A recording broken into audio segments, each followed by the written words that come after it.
Okay, everybody, moving on with unit vectors. We want to show you how they are very useful and often the preferred way to deal with two-dimensional and three-dimensional vectors, 2D and 3D vectors. For a two-dimensional vector, 2D, here's how we write them. Vector A would be written like this.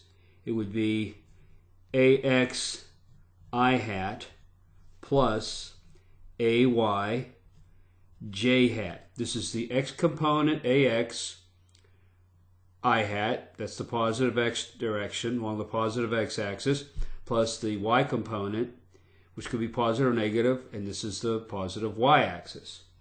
A three-dimensional vector would look like this. Its basic form, if we called it again another vector, vector A in 3D, it would be the X component, AX I hat, plus the Y component, A sub Y, J hat, plus the Z component, A sub Z, and this would be K hat.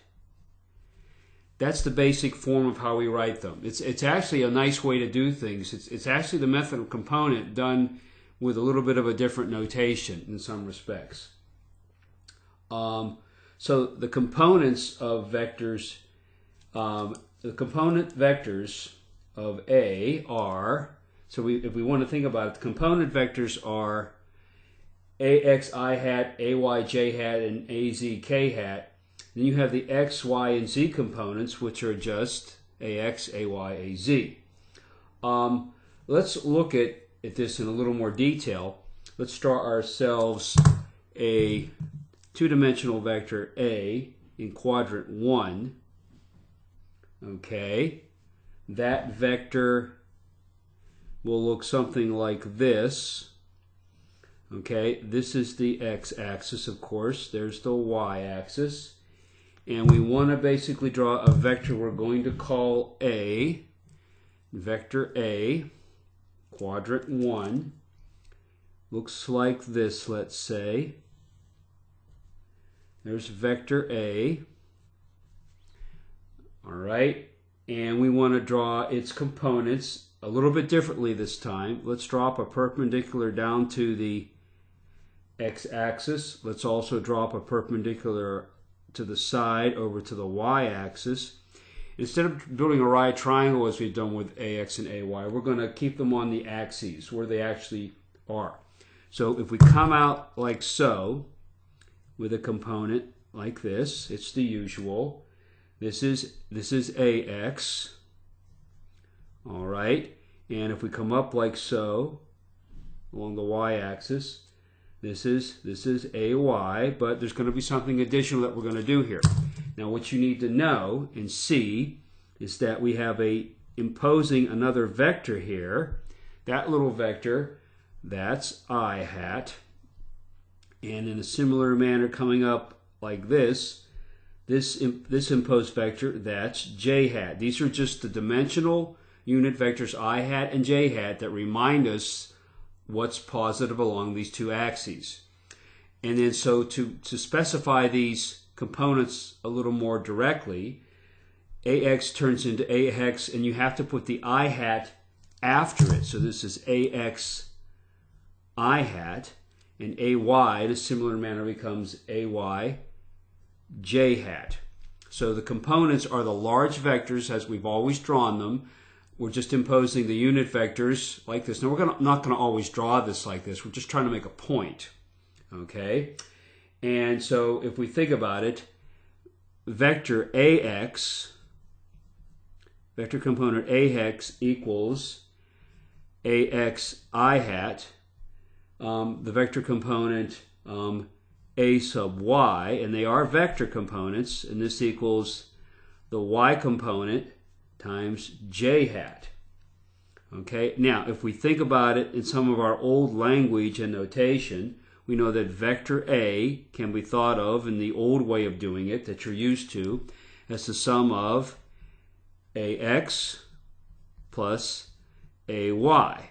If you draw them head to tail, this is what you would write it out as symbolically. Well, the new way of thinking, new notation is this.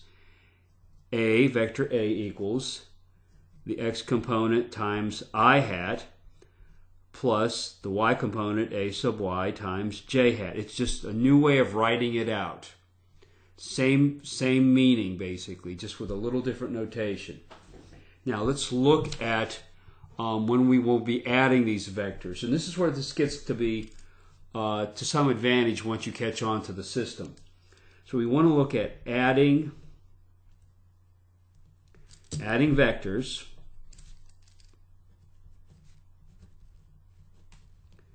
Adding vectors using unit vectors. Adding vectors using unit vectors. And what we've got here, suppose we have vector A, we're going to use capital letters now. Vector A equals the x component AX times the unit vector I hat plus AY times the unit vector j hat, which is using caps, just up here lowercase, up here capitals, no big deal. All right? And vector B, written in the same form, would be the x component bx I hat plus the y component by j hat. And this is just vectors A and B written in unit vector notation. Now suppose we want to find the resultant, R. And the resultant is the vector sum, and that would be adding vector A plus vector B. Okay, now if we use the components, it's very easy to do this. And it basically relates directly back to the method of components, where what we would do to find vector R, we would simply write the vectors out in long form, and we would have AX I hat, not J, sorry, AX I hat plus AY j hat, that's vector A, plus, this is vector B, just expanded, this would be BX I hat plus BY j hat. That's a J. Okay, now what we do here is we just combine the X parts, lump them together, group them together, and so what we would get to do that, when we do that, we would have then, this would be AX plus BX, and we could factor out the I hat like so, and then in a similar manner we would group together and add the B parts, AY plus BY. So when we group those together, that would be AY plus BY, and then we can factor out the J hat. Now if you think about what we've got here, the resultant is then this. AX plus BX gives us RX, and that would be I hat, plus, and then AY plus BY would be RY, the Y component of the resultant, times J hat. And you can, this is the final answer. It would be in this form. It would be in this form. So that's what we're looking at here when we do this sort of thing. Oops, sorry about my sweater being in the way there. Now you can also do this. This is a two-dimensional way of doing it.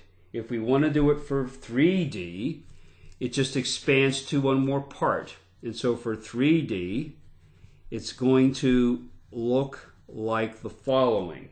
We could have vector A, which would be AX I hat plus AY j hat plus AZ k hat.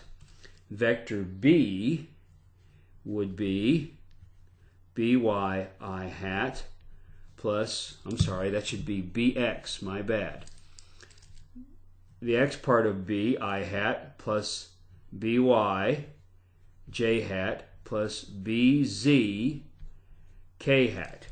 And then when we go to find the resultant of the vector sum of a three-dimensional vector, I'm just going to put it all together here. I'm going to skip this step that you see up here. It's just long and involved, and we can just cut right down to the line after that.